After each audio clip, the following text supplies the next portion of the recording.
Olá, acadêmicos! Vamos dar início então à leitura da nossa apostila. Essa apostila está lá na aula 1, é a segunda apostila, e ela vai tratar um pouquinho das definições do que é ciência.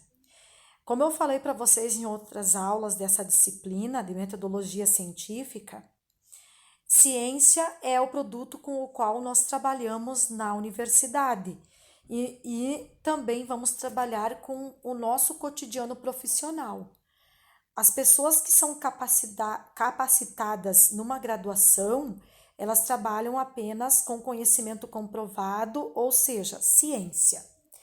Então, nós vamos fazer a leitura e eu vou explicando os pontos que não estão muito claros ou que precisam de alguma explicação. E depois de assistirem esse vídeo, se vocês ficarem com alguma dúvida durante a leitura, vocês poderão anotar as perguntas para que a gente vá respondendo no decorrer das dúvidas, certo? Então, vamos ler a introdução. Vamos acompanhar ali com uma professora.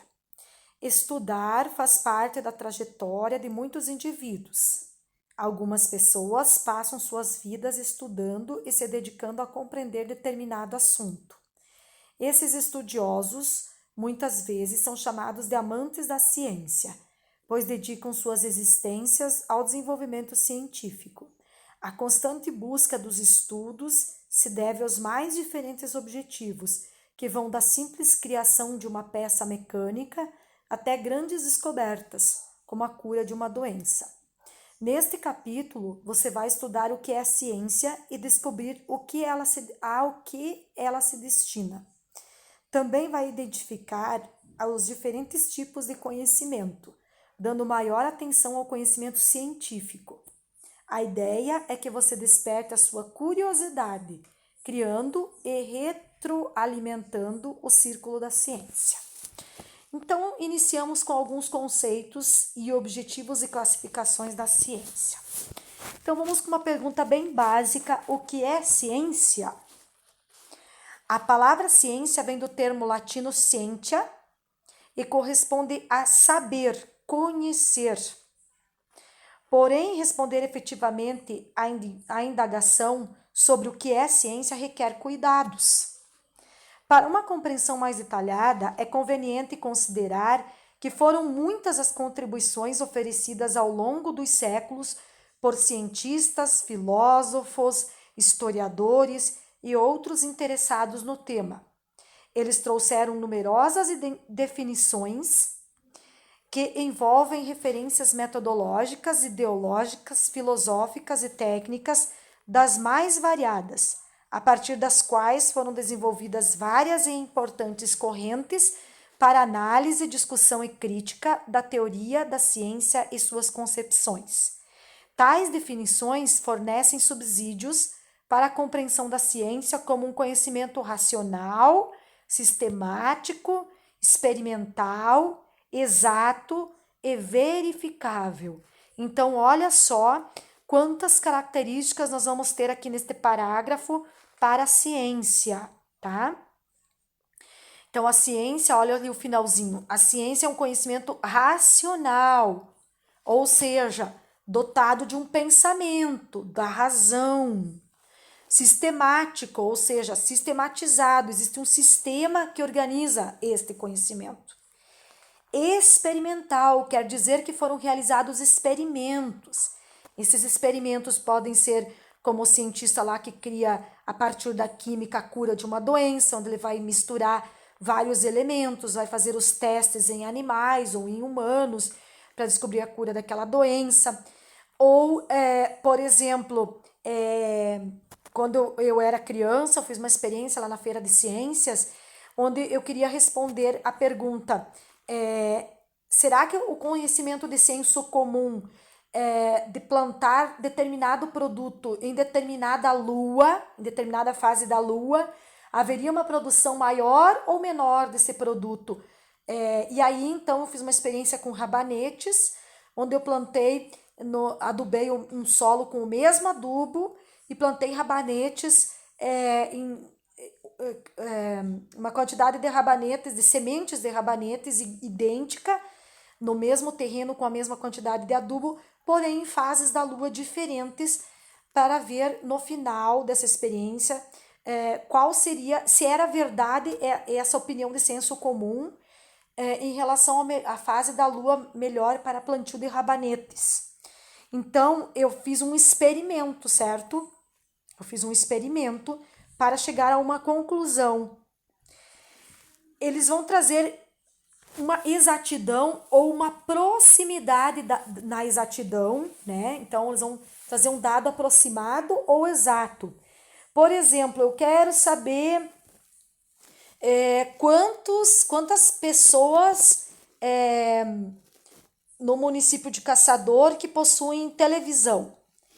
Se eu não fizer, se eu não olhar lá para o censo do IBGE, o censo grande, aquele que passa de casa em casa para fazer, para ter esse dado, e eu mesma vou ter que fazer essa pesquisa, então eu posso trabalhar com amostragem. Eu vou pesquisar, por exemplo, se Caçador tem 80 mil habitantes, eu vou pesquisar então lá uma amostragem de aproximadamente 10%, vou pesquisar 8 mil habitantes e vou fazer a pergunta: você tem televisão em casa? Né?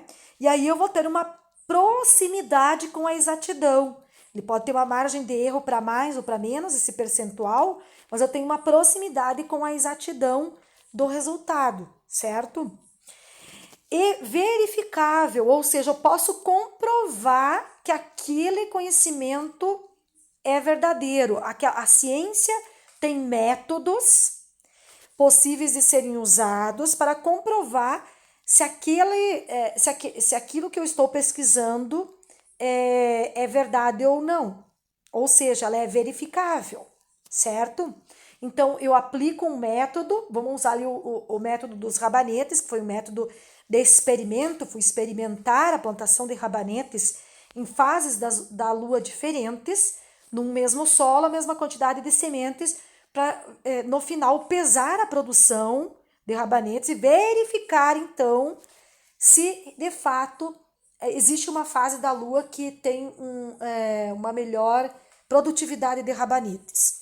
E aí então, com esse método, eu consigo verificar. Então a ciência, ela é o conhecimento comprovado por meio da ciência, ele é racional, ele é sistemático, ele é experimental, ele é exato ou se aproxima da exatidão e ele é verificável, certo? Neste contexto, pode ser considerada um conjunto de conhecimentos viabilizado por meio da utilização adequada de métodos rigorosos, capazes de controlar os fenômenos e fatos estudados. A partir disso, o conhecimento pode ser fixado a objetos empíricos por meio da utilização da observação e da experimentação. Olha aqui, eu já vou explicar com mais detalhes essa questão do empirismo, tá? Isso tem permitido aos seres humanos controlar seus ambientes desde a sua origem na pré-história, quando descobriram como trabalhar metais e agricultura. Com a ciência, o homem empenha-se na produção de explicações teóricas, não apenas com base no que pode ser observado, mas também a partir da noção de que a teoria pode fornecer observações inteligíveis, o que permite considerar que até mesmo as observações possuem uma carga de teoria. Vamos voltar aqui nesse parágrafo, onde fala assim, ó, a partir disso o conhecimento pode ser fixado a objetos empíricos por meio da utilização da observação e da experimentação. O que quer dizer isso? O que quer dizer empirismo? O empirismo quer dizer aquele conhecimento que ainda não foi comprovado cientificamente. Por exemplo, a nona diz assim, ela está muito nervosa, vou fazer um chá de cidreira porque acalma. É um conhecimento empírico, ou seja, a nona, de tanto observar que cada vez que as pessoas tomavam um chá de cidreira, elas tendiam a se acalmar, né, a baixar a sua pressão arterial, a partir dessas observações, que são observações que a gente chama de empíricas, que é do saber popular, né, do conhecimento de senso comum, pode ser criado, sim, um conhecimento científico. Aliás, a maioria dos conhecimentos que nós temos hoje em dia, eles partem, muitas vezes, de um saber de senso comum, de um saber empírico, né, que é construído a partir da observação do uso daquela substância ou da observação de várias vezes repetir aquele mesmo ato e observar que há um resultado. Esse é o conhecimento empírico, certo? Assim, existem diversas formas de se definir a ciência. De maneira geral, a ciência pode ser definida com base em duas ideias centrais e, de certa forma, antagônicas. Uma baseada no contexto e nas condições em que a ciência ocorre e se desenvolve, que é na prática, e outra baseada na parte conceitual e metodológica da ciência, que é a teoria. Ora, pois, vamos voltar ao exemplo dos rabanetes, certo? Então, na prática, os agricultores costumavam fazer de plantar os rabanetes em determinada lua. E então eu fui lá e fiz a plantação, fiz a prática, que é a plantação dos rabanetes no mesmo solo, com a mesma quantidade de adubo, com a mesma quantidade de irrigação, todos na mesma proporção. E a partir dessa construção prática, que foi o ato de plantar os rabanetes, nós vamos ter então, a partir da observação, da medição da quantidade dos rabanetes que foram colhidos, nós vamos ter então aí poder construir então uma teoria, uma parte escrita, né, uma parte teórica acerca dessa experiência prática, né? Então nós vamos ter a ciência, como diz ali no parágrafo, de certa forma, desculpa aqui, a ciência escrita ali no parágrafo anterior, definida como duas ideias centrais, que é a prática e a teoria, certo? No serviço social, meus amados, também tem a prática e tem a teoria, tá? Tem a prática e tem a teoria. E elas são indissociáveis, certo? Lá nas dimensões constitutivas da profissão, tem lá dimensão teórico-metodológica. A dimensão teórico-metodológica se refere a teoria e prática no serviço social andarem juntas, tá? E aqui, então, na ciência, nós vamos ter a dimensão prática e a dimensão teórica, que são as duas ideias centrais da ciência. Pode-se ainda considerar a ciência como estudo de problemas formulados adequadamente em relação a um objeto. Voltando à história dos rabanetes, eu formulei uma pergunta. É verdade, eu queria saber se era verdade, que se eu plantar rabanetes em determinada lua, fase da lua, eu vou ter uma produção maior ou menor de rabanetes, na qual fase da lua que seria o mais adequado à plantação dos rabanetes, né? Ou se nós pegarmos uma questão da nossa profissão, né? Por exemplo, eu quero saber qual é o perfil do morador de rua, como o TCC de uma aluna, uma colega de vocês que está se formando, está escrevendo um TCC, onde ela pretende descrever qual é o perfil do morador de rua do município de Santa Cecília, né? Então, ela definiu um problema, né? A construção da ciência se dá a partir do olhar para um problema que existe, né? E o estudo desse problema no sentido de formular uma resposta para este problema. Entendido? Continuando a leitura.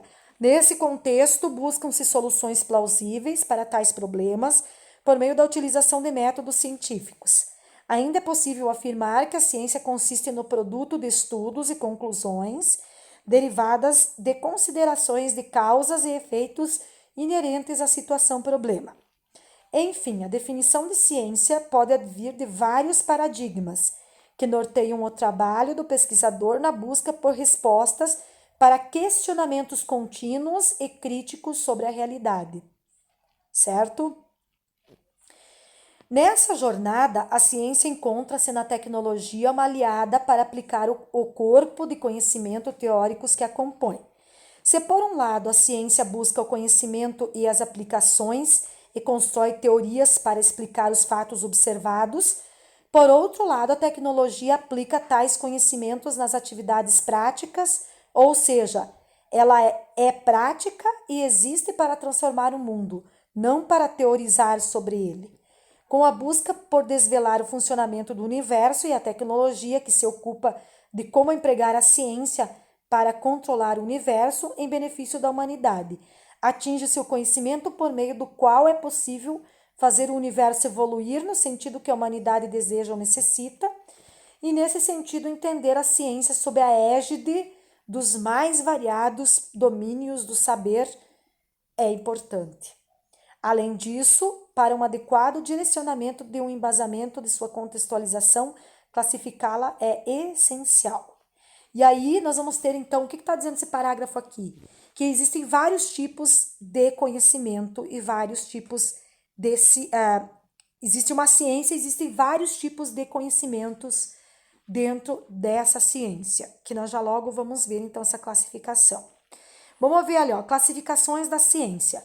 Como você viu, a ciência pode ser entendida como um conjunto de conhecimentos pertinentes às mais diversas áreas de investigação, alcançados mediante o uso de um método específico.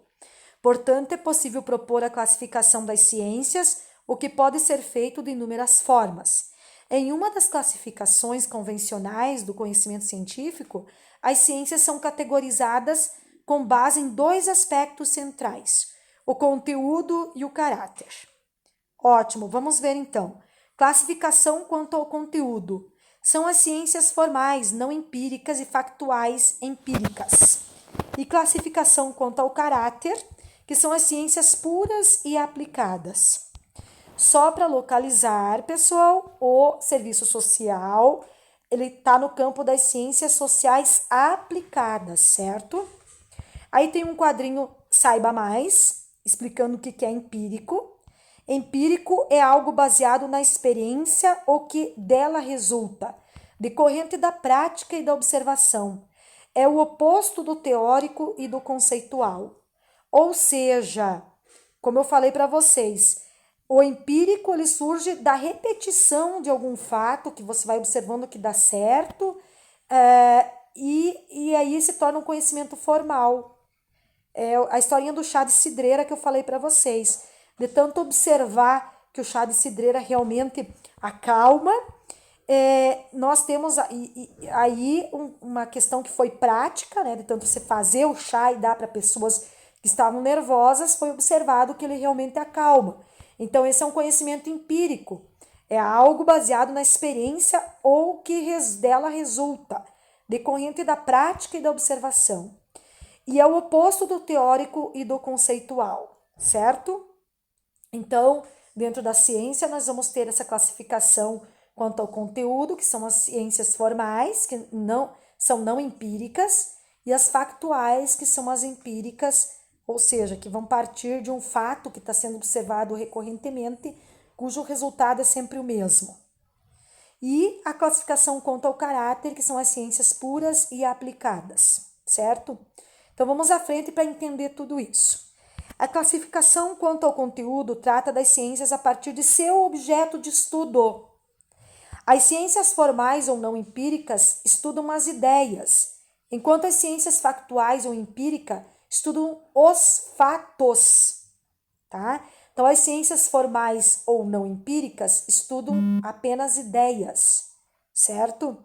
E as ciências factuais estudam os fatos. Já a classificação quanto ao caráter está focada nos objetivos que norteiam a investigação, buscando respostas ao para quê das ciências, visando a compreender suas finalidades, conhecimentos no desenvolvimento de teorias. Já as ciências aplicadas são voltadas para a aplicação de conhecimentos já existentes, para a aquisição de novos conhecimentos e para a resolução de problemas. Aqui que entra o serviço social, pessoal, nas ciências aplicadas. Então, nós vamos, na graduação, adquirir um conhecimento que já existe acerca do serviço social e vamos também adquirir novos conhecimentos a fim de resolver problemas, certo? Isso tem que ficar bem claro para vocês dentro desse campo do estudo da ciência. Vamos voltar um pouquinho para cima aqui nesse parágrafo, ali ó, na terceira linha, onde diz assim: as ciências formais ou não empíricas estudam ideias, enquanto as ciências factuais ou empíricas estudam os fatos. Então, ali nesse campo das ciências formais ou não empíricas, nós vamos ter, por exemplo, a filosofia. A filosofia estuda as ideias, né? Platão, Sócrates, Aristóteles, os grandes filósofos, ficavam se perguntando o que é o amor, o que é saudade, o que é vida, né? E eles ficavam divagando, construindo respostas no campo das ideias para responder algumas questões. Enquanto, por exemplo, já os sociólogos, por exemplo, né, vamos pegar ali Emile Durkheim, vamos pegar ali o Auguste Comte, eles estudavam os fatos, certo? Desculpe, Emile Durkheim especialmente. O contexto tinha o método científico.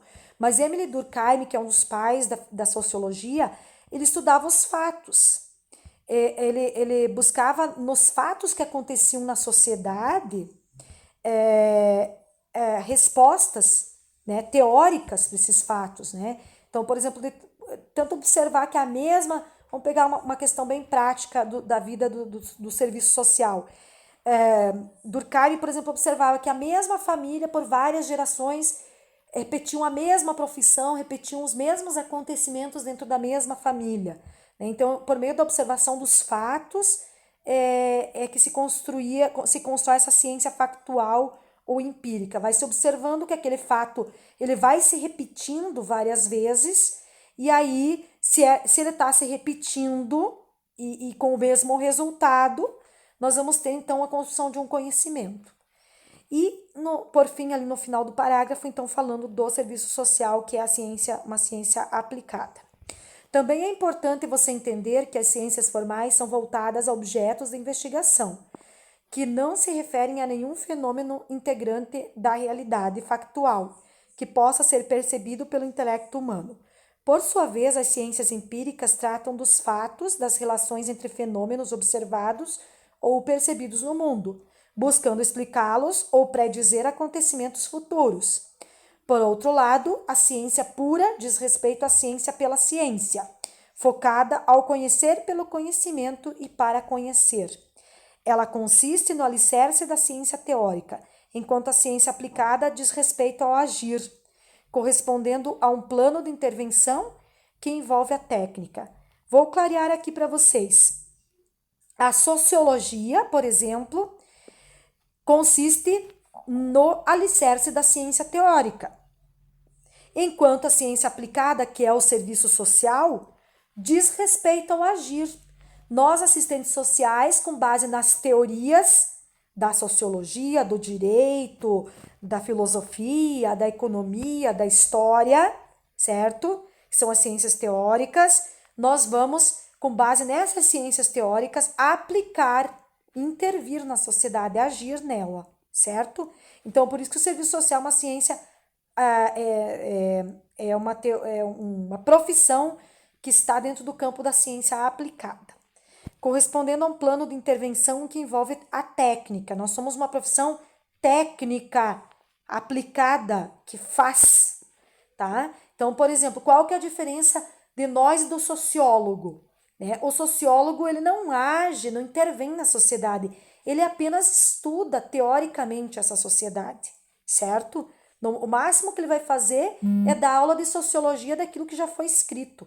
Ele não vai intervir sendo sociólogo. Agora, nós, assistentes sociais, pegamos aquilo que a sociologia escreveu e, com base nisso, a gente vai agir, intervir naquela sociedade visando transformá-la, certo? Não sei se eu estou sendo clara em relação a essa separação. Se vocês ficarem com alguma dúvida, depois me perguntem. Fique atento, a ciência formal ou não empírica é sempre pura, já que não lida com entidades existentes no mundo real. Já a ciência factual ou empírica pode ser tanto pura como aplicada, tá? Então, aqui nós vamos ter a ciência formal, que é sempre pura, já que não lida com entidades existentes no mundo real. E a ciência factual ou empírica, que pode ser tanto pura como aplicada. O cientista faz ciência aplicada quando tem por objetivo aumentar o poder de intervenção do homem sobre o mundo e sobre as coisas, nossa profissão. É o caso da busca por conhecimentos visando a produzir um novo objeto ou prestar um novo serviço, ou ainda desenvolver uma nova tecnologia para sua produção. O resultado desse tipo de pesquisa se dirige ao âmbito social, almejando controle sobre o meio ambiente que abriga o homem, tornando o conhecimento uma forma de poder. É por esse motivo que se diz que a ciência aplicada atende a algum valor social, validado pela possibilidade de atender necessidades humanas. Para compreender melhor as distinções, observe o quadro 1 a seguir. Exemplo, Einstein desenvolveu a teoria da relatividade, que é uma pesquisa pura, ou seja, ele criou uma teoria na cabeça dele, né? Aqui é a teoria da relatividade, que posteriormente foi utilizada para a criação do GPS, pesquisa aplicada. Percebem? É que nem nós com a sociologia, com a história, com a economia, né? Aí vamos ver ali uma separação. Nós temos ali no primeiro quadro conteúdo, empíricas, factuais, puras, aplicadas e formais não empíricas. Então, para clarear as ideias de vocês em relação a isso. Então, nas formais não empíricas, nós vamos ter ali a lógica matemática, certo? Nas empíricas factuais, nós vamos ter as naturais, que é a física, a química e a biologia, e as ciências e as sociais e humanas, como a sociologia, a ciência, a economia, a ciência política, a história, a psicologia. Percebem, pessoal? Então, dentro das empíricas, que são aquelas que observam os fatos que vão se repetindo várias vezes, os mesmos fatos com o mesmo resultado, nós vamos ter as naturais, as sociais e as humanas, tá? Depois nós vamos ter as puras, que é a busca do conhecimento puro por meio de enunciados. Tem uma finalidade cognitiva. E nós vamos ter as aplicadas, que busca a um sistema operatório, tem finalidade pragmática, ou seja, de fazer, aplicado, o próprio nome já está dizendo, de aplicabilidade, certo? A fazer, intervir. Então, ali nós vamos ter, depois nós vamos ver num quadrinho ali, vai ter o direito, o serviço social, nas ciências sociais aplicadas. A gente vai pegar, então, ali das ciências sociais e humanas, todo aquele conhecimento de sociologia, de ciência econômica, de ciência política, de história, de psicologia, para intervir na sociedade. A classificação das ciências pode ainda ser baseada em muitos outros aspectos, permitindo a formação de várias outras categorias.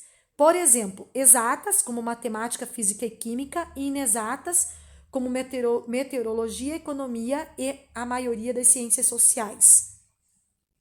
Duras, que utilizam o método científico de forma rigorosa, e moles, que não utilizam o método científico ou, quando fazem, não o adotam de forma tão rigorosa.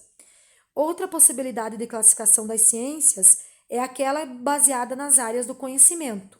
Do quadro 2, como a classificação utilizada pelo Conselho Nacional de Desenvolvimento Científico e Tecnológico, CNPq, importante agência que é ligada ao Ministério da Ciência, Tecnologia, Inovações e Comunicações e que busca incentivar a pesquisa no Brasil.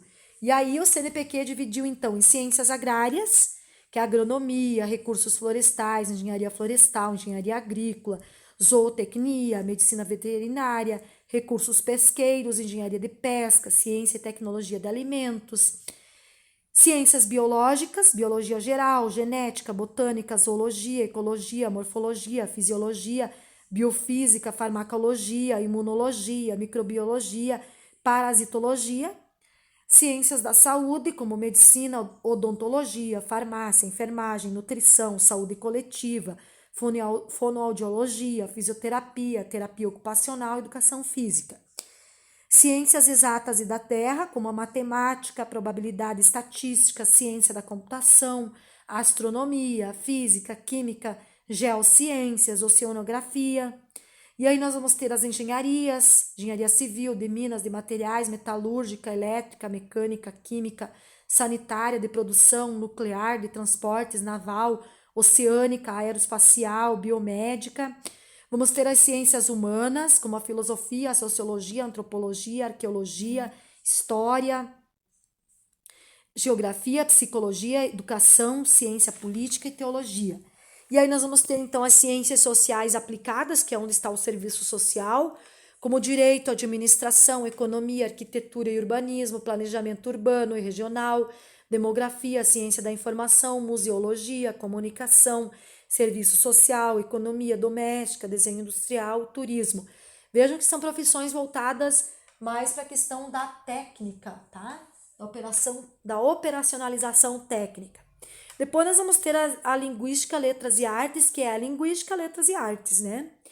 Além das classificações que você já viu, várias outras podem ser encontradas ou até mesmo criadas. Mas não basta classificar a ciência, o essencial é conhecer e entender o seu objetivo, tá? Aí tem um link para quem quiser pesquisar sobre o CNPq. E aí nós vamos ter então o objetivo da ciência. O objetivo de algo consiste em sua finalidade. No caso da ciência, o seu objetivo está focado no conhecimento dos objetos. Isso inclui tanto aqueles reais e situados no tempo e no espaço, como fenômenos físicos, psíquicos e sociais, quanto aqueles caracterizados pela intemporalidade e pela inespecialidade, tá? Como as ciências matemáticas e as relações de ideias. Você ainda pode considerar que o alvo da ciência está na necessidade que o homem possui de compreender e controlar a natureza das coisas e do universo, baseado naquilo que entende como certo, evidente e verdadeiro. É a partir de objetivos delineados que a ciência pode atender às suas 3 funções essenciais: descrever, explicar e prever os dados que cercam ou integram a realidade em estudo, permitindo tornar o mundo compreensível a partir de interpretações ordenadas. Olha que lindo isso tudo que está definindo a ciência. A ciência descreve, a ciência explica e a ciência pode prever futuros acontecimentos com base no que já aconteceu dentro do contexto científico. Além disso, os objetivos e funções da ciência podem servir a questões como aumento e melhoria de conhecimento, descoberta de novos fatos e fenômenos, aproveitamento espiritual e material do conhecimento, estabelecimento de certo tipo de controle sobre a natureza. Em síntese, na interação de definir o que é a ciência e a que ela se destina. É válido considerar que as ciências possuem objetivo ou finalidade, preocupação em distinguir a característica comum ou as leis gerais que regem determinados eventos, função, aperfeiçoamento por meio do crescente acervo de conhecimentos da relação do homem com o seu mundo, e objeto, subdivide-se em material, o que se pretende estudar, analisar, interpretar ou verificar de modo geral, e formal, o enfoque especial em face das diversas ciências que possuem o mesmo objeto material. Certo? Então, vamos voltar aqui para clarear no TCC da minha aluna ali de Santa Cecília, onde ela pretende, o problema que ela quer responder por meio da ciência e do conhecimento produzido pela ciência e da pesquisa que ela vai fazer, é qual é o perfil do morador de rua do município de Santa Cecília. Então, qual vai ser o objetivo ou a finalidade que tem essa pesquisa dela? Ela quer descobrir esse perfil, certo? Que promove esse evento que é a pessoa em situação de rua, tá? E quais são as leis gerais, né? O que permeia esses indivíduos, o que eles têm em comum, né? Esses indivíduos que levaram eles a essa situação de rua. Então, o objetivo e a finalidade de responder essa pergunta vai ser dar um novo olhar para essas pessoas em situação de rua e talvez até uma resposta para esse problema que ela vai estar tendo ali. Qual que vai ser a função dessa pesquisa? Ela vai aperfeiçoar o conhecimento acerca dos moradores de rua, certo? E da relação desses homens, desses seres humanos com o mundo e da nossa relação, né, de todos nós, outros humanos, na nossa relação com esses moradores de rua, certo? E também tem a questão do objeto, que vai se subdividir em material, que é o que se pretende analisar, estudar, interpretar ou verificar de modo geral, que no caso aqui é o morador de rua, nosso objeto. né? E formal, que é o enfoque especial em face a diversas ciências que possuem o mesmo objeto material. Então, a parte material é o objeto. Quem é objeto? O morador de rua. A parte formal é o que já foi construído de conhecimento acerca dessa questão, certo?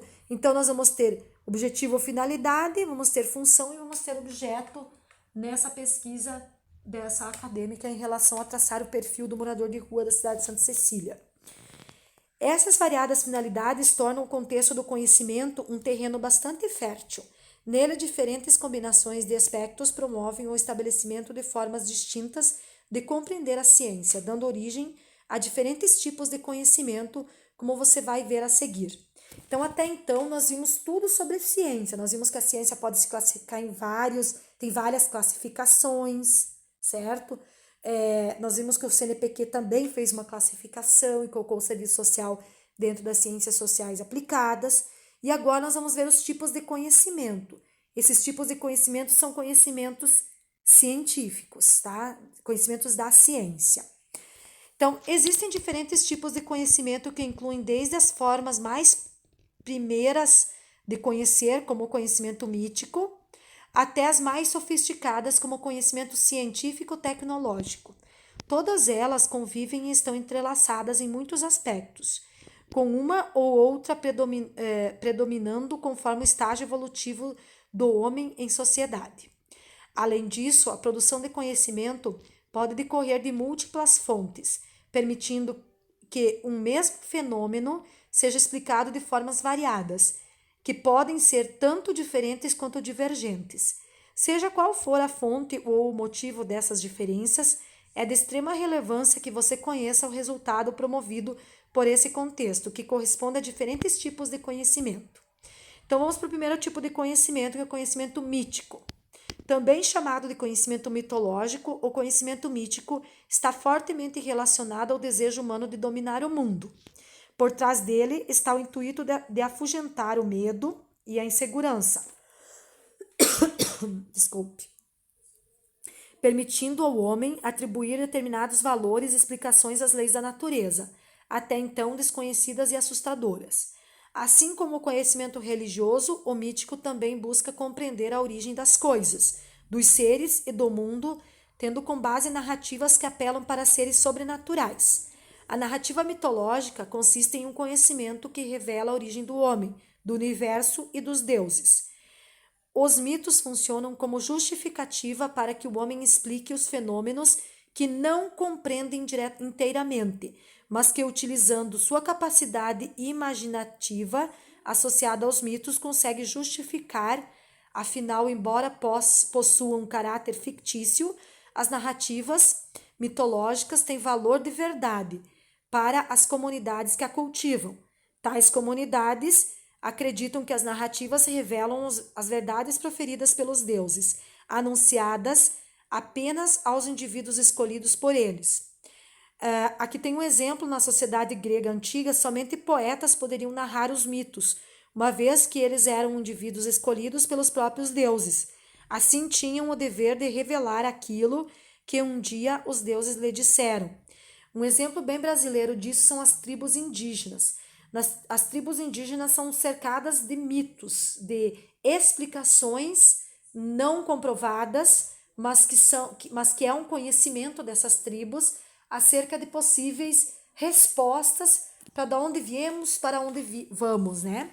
E em rituais de tribos indígenas, o pajé, então, tem uma comunicação com esses deuses, a fim de dar explicação a acontecimentos e fatos que ocorrem dentro dessa tribo, né? Então, por exemplo, tem várias lendas indígenas que visam explicar o surgimento das coisas, né? Como, por exemplo, a lenda da mandioca, que tem toda uma história que os índios contam que havia uma índia muito linda chamada Mani, e essa índia, ela morreu muito jovem, e aí seus pais enterraram essa índia, e exatamente onde ela foi enterrada nasceu uma planta que produziu raízes saborosas,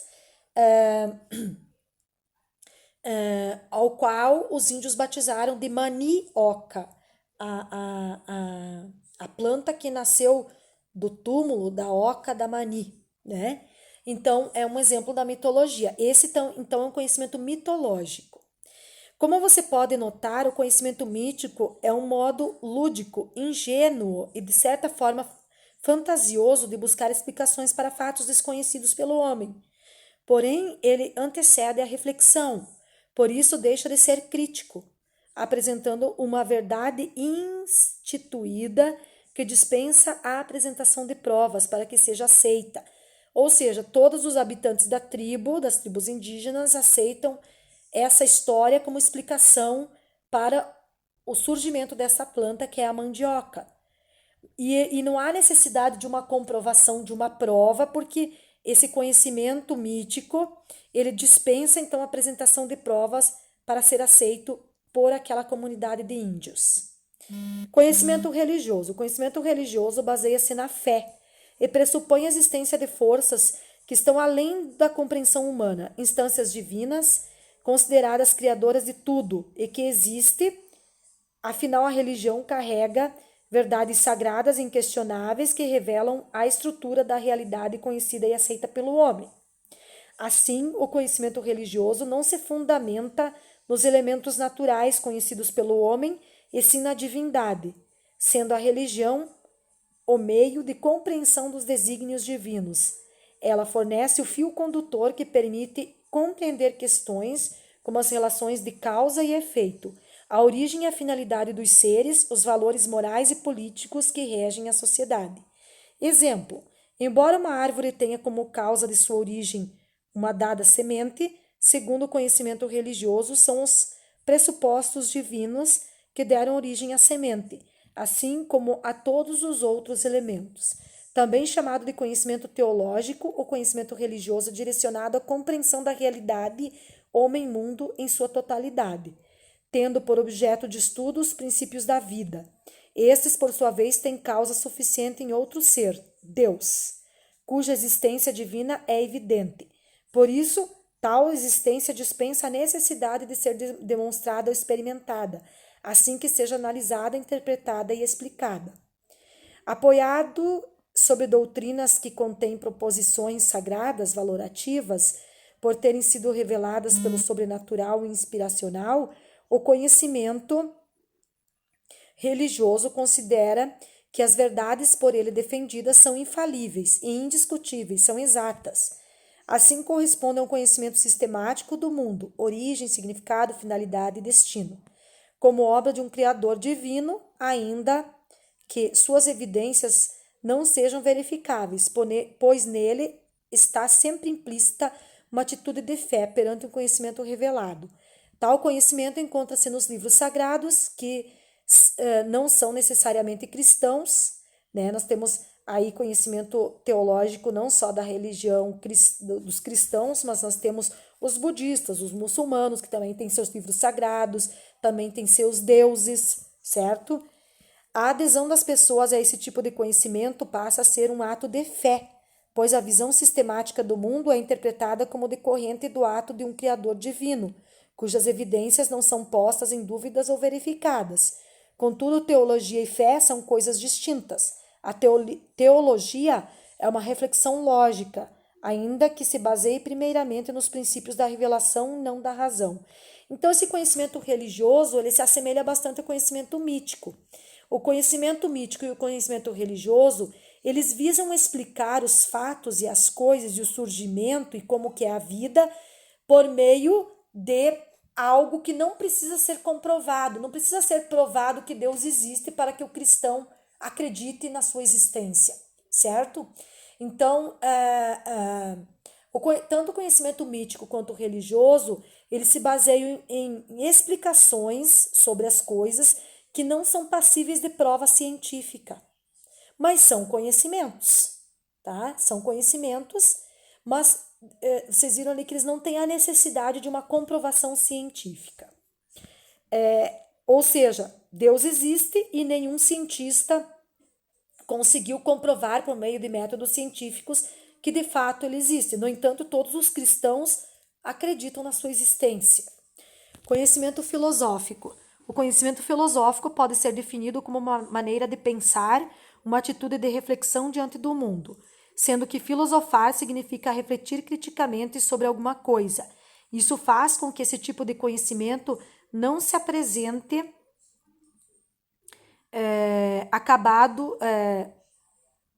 não se apresente como um conjunto de conhecimentos prontos, um sistema de pensamento acabado ou fechado. Afinal, a filosofia trabalha no campo das ideias. Ela é uma forma de conhecer que prioriza o pensamento e a reflexão sobre os acontecimentos, coisas e objetos, que busca compreender muito além de sua pura aparência. Por esse motivo, a filosofia pode ser aplicada a qualquer área do conhecimento, inclusive ao conhecimento científico. Então, vamos pegar aqui como exemplo uma maçã, certo? Se a ciência for analisar a maçã, os cientistas vão analisar, vão dizer que ela é um pseudofruto, é um fruto falso, né? Que ela possui vitamina A, que ela possui vitamina C, que ela é formada por uma casca avermelhada, que tem uma substância interior porosa. Então, vai fazer uma análise científica do que é possível ver, tocar e sentir nessa maçã e o que é possível comprovar por meio de experiências de química, de biologia, aqueles fatos. Já, por exemplo, um filósofo, ao olhar para a maçã, ele vai exercer um pensamento, uma reflexão acerca daquela maçã, né? Vai divagar poeticamente sobre aquela maçã. Ó, maçã, de onde surgiste, né? Por que és bela? Por que ela é considerada o fruto do pecado? Vai tentar buscar no campo da reflexão e das ideias e da poesia explicações sobre aquele produto, né? Aquele objeto que está sendo observado. Assim, você pode considerar que o conhecimento filosófico procura estabelecer uma relação coerente entre os fatos apresentados.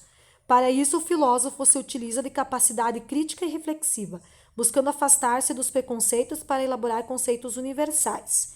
Como a filosofia não possui um objeto específico a ser estudado, ela produz conhecimento em diversas áreas do ser humano, almejando uma compreensão mais extensa dos fenômenos que compõem o universo. Em síntese, a filosofia é um saber que procura entender as causas essenciais dos fenômenos que regem o universo.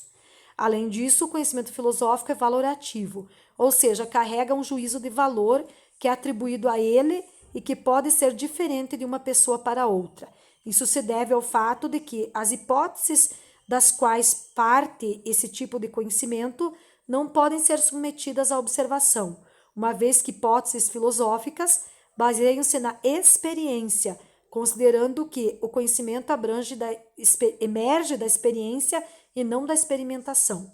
Por esse motivo, o conhecimento filosófico é não verificável, já que os enunciados das hipóteses filosóficas, ao contrário do que ocorre no campo da ciência, não podem ser confirmados nem refutados.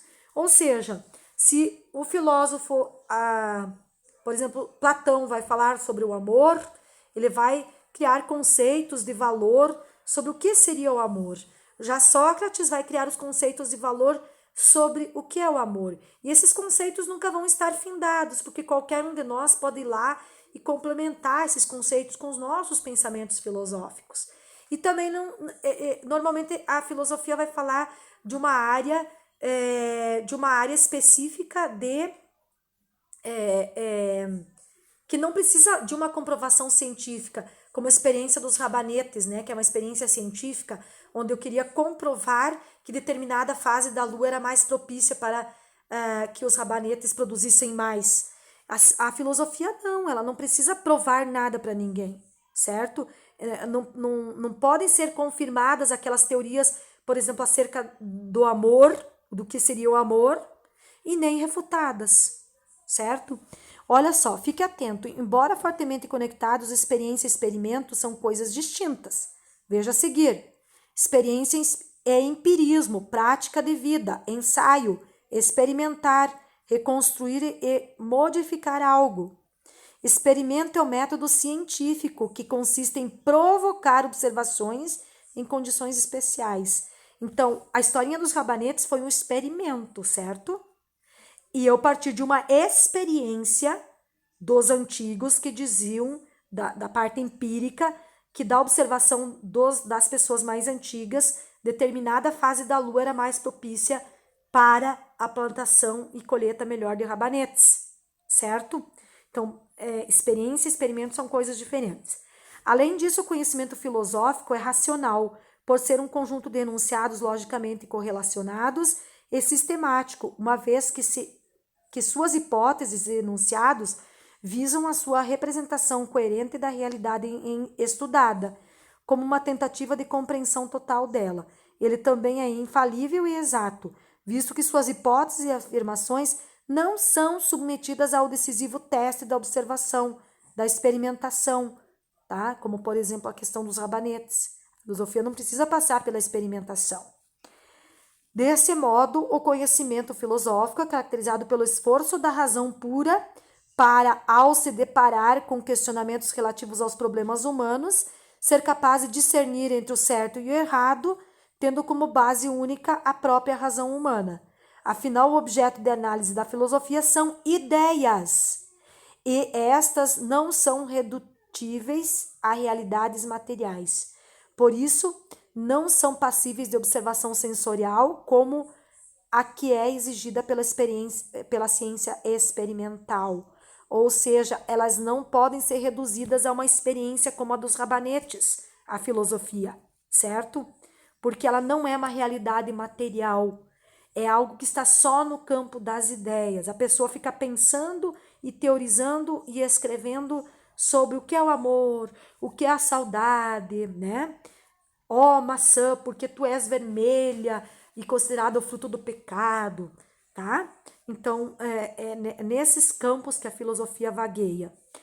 O conhecimento filosófico emprega o método do racional, em que prevalece o processo dedutivo, que antecede a experiência, exigindo coerência lógica em vez de confirmação experimental. A filosofia procura o que é mais geral, interessando-se pela formulação de uma concepção unificada e unificante do universo. Para tanto, procura responder às grandes indagações do espírito humano, buscando inclusive leis universais que possam englobar e harmonizar as conclusões da ciência. E aí nós temos o conhecimento popular.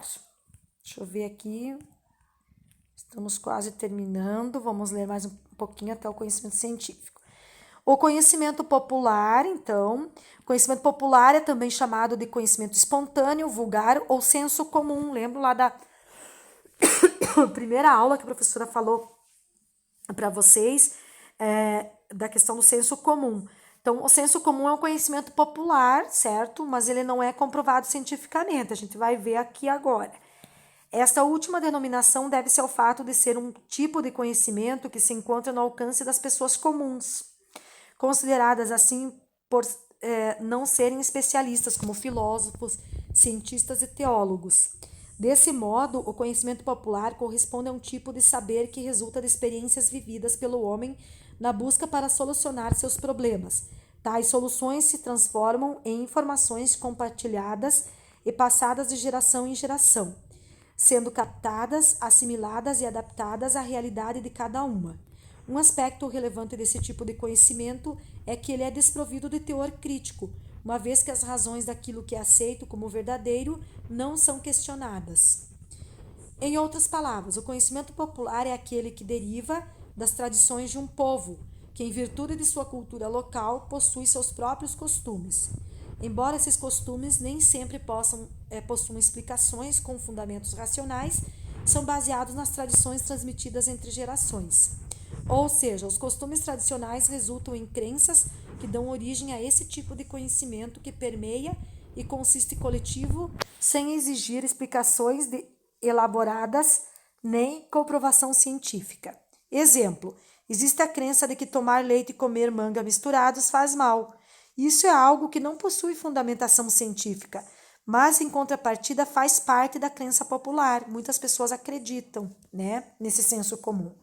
Considerado empírico, o conhecimento popular deriva da interação e da observação do ambiente que rodeia o ser humano. É o conhecimento do dia a dia obtido por meio da experiência cotidiana decorrente do relacionamento diário do homem com seu meio. por acontecer ao acaso, é considerado espontâneo, por não ser explicado rigorosamente. É tido como carente de objetividade. Além disso, pode ser bastante focado, não permite uma visão ampla, de modo que é considerado incompleto. A história do chá de cidreira, né? De tanto se a nona fazer o chá de cidreira e observar, né? Tem esse conhecimento que vai passando de geração em geração que chá de cidreira é calmante. Embora já hajam pesquisas comprovando cientificamente esses fatos, tá? Mas lá, bem antes, era um conhecimento empírico e continua, se você conversar com as nonas, com as avós, elas continuam com esse conhecimento popular sobre a questão do chá de cidreira. Esse tipo de conhecimento é considerado reflexivo, porém limitado pela familiaridade com o objeto. Também é considerado valorativo por ser fundamentado em uma seleção baseada no ânimo e nas emoções, em que os valores do sujeito cognoscente impregnam o objeto conhecido. Além disso, é percebido como assistemático por ser baseado na organização particular das experiências próprias do sujeito cognoscente e não na sistematização das ideias, na procura de uma formulação geral que explique os fenômenos observados. Eu vou pular aqui para o conhecimento científico, tá, pessoal? Vai explicar ali naquele outro parágrafo um pouquinho mais sobre o conhecimento popular. A nós da academia interessa o quê? Conhecimento científico, conhecimento filosófico, tá? Então, conhecimento científico e conhecimento filosófico. Por que o filosófico? Porque o filosófico, ele é crítico, ele é questionador, ele faz nós pensarmos sobre as coisas. E o científico, porque a academia não trabalha com achismos, com empirismo, não trabalha com senso comum, com saber mítico, né? E com saber religioso. Nós trabalhamos com conhecimento científico. Ao contrário dos conhecimentos que você já viu até aqui, o conhecimento científico encontra seus fundamentos na razão e na experimentação. Tal conhecimento é proveniente de hipóteses e experiências a partir das quais verdades universais são estabelecidas. Desse modo, é possível sintetizar o conhecimento científico como aquele que exige uma legitimação baseada em dados elaborados a partir de análises e comprovações teóricas e empíricas. Ou seja, o conhecimento científico é real, factual, de fatos, tá? Pois lida com ocorrências ou fatos, ou seja, com toda forma de existência manifestada de algum modo. Ele é contingente, pois suas proposições ou hipóteses têm sua veracidade ou falsidade conhecida por meio da experiência e não apenas por meio da razão, como ocorre com o conhecimento filosófico. Sistemático, visto que se trata de um saber ordenado, logicamente formado, um sistema de ideias e não conhecimentos dispersos e desconexos. Verificável a tal ponto que as afirmações e hipóteses que não podem ser comprovadas não pertencem ao âmbito da ciência. Falível por não ser definitivo, absoluto ou final. Por isso é aproximadamente exato, ou seja, novas proposições ou desenvolvimento de técnicas podem reformular teorias existentes. Muito bem, aqui eu quero focar na explicação com vocês. Então, o conhecimento científico ele é real, factual, tá? Lida com fatos. Vamos pegar a minha pesquisa de mestrado, onde a minha pergunta era: quais as expectativas e vivências dos imigrantes haitianos no município de Caçador? Então, eu partir da realidade, tá? Para fazer essa pesquisa. Estou lidando com um fato que está ocorrendo aqui no município, que é a vinda dos imigrantes, certo? Que está se manifestando de algum modo aqui na nossa sociedade, certo? Ele é contingente, pois suas proposições e hipóteses têm sua veracidade ou falsidade conhecida por meio da experiência e não apenas por meio da razão, como ocorre com o conhecimento filosófico. Ou seja, a pesquisa com os haitianos, eu não fiquei só no campo das ideias, com uma filosofia, imaginando, puxa, será que os haitianos são felizes? Qual o conceito de felicidade deles? Quais são as experiências deles aqui no município? Eu não fiquei só pensando, né? Eu peguei essas hipóteses e fui verificar a sua realidade, a sua verdade ou a sua falsidade, certo? Então, eu fui lá entrevistá-los, eu fiz uma experiência com eles, por meio da entrevista, onde eu pude constatar as minhas conclusões acerca desse tema. Ele é sistemático porque eu estabeleci uma lógica nessa pesquisa, quais seriam os passo a passo que eu faria nessa pesquisa, certo? E eu li muita teoria acerca desse tema, tá? Para aí então formular um ordenamento de como que seria essa minha pesquisa, essas entrevistas com os haitianos. Ele foi verificável, porque eu coloquei possíveis hipóteses de como esses haitianos estavam vivendo antes de entrevistar eles, e eu verifiquei, a partir da entrevista, então, a comprovação dessas hipóteses ou não, né? E ele é falível. Por quê? Porque essa pesquisa não é definitiva. Pode ser que amanhã ou depois outra pessoa vai fazer a mesma pergunta para esses haitianos e as respostas sejam outras, meus amados. Porque o tempo é outro. A pesquisa essa dos haitianos eu fiz no início de 2018. Agora muita coisa já mudou para os imigrantes. Já faz tempo que eles estão em Caçador, na sua grande maioria. Talvez as respostas para essas perguntas sejam outras. Então, esse conhecimento ele é falível. Por quê? Porque ele não é definitivo, ele não é final. O que é verdade hoje, amanhã poderá não ser, certo? Continuando, como há cientificidade nesse tipo de conhecimento, ele abrange fatos e fenômenos perceptíveis pelos sentidos. Isso ocorre por meio do emprego de instrumentos técnicos e recursos de observação. O método do conhecimento científico é experimental, pois caminha apoiado em fatos reais e concretos por natureza, afirmando somente aquilo que é autorizado pela experimentação. Dessa forma, o procedimento científico leva a circunscrever, delimitar, fragmentar e analisar o que se constitui como objeto de pesquisa, atingindo os segmentos da realidade.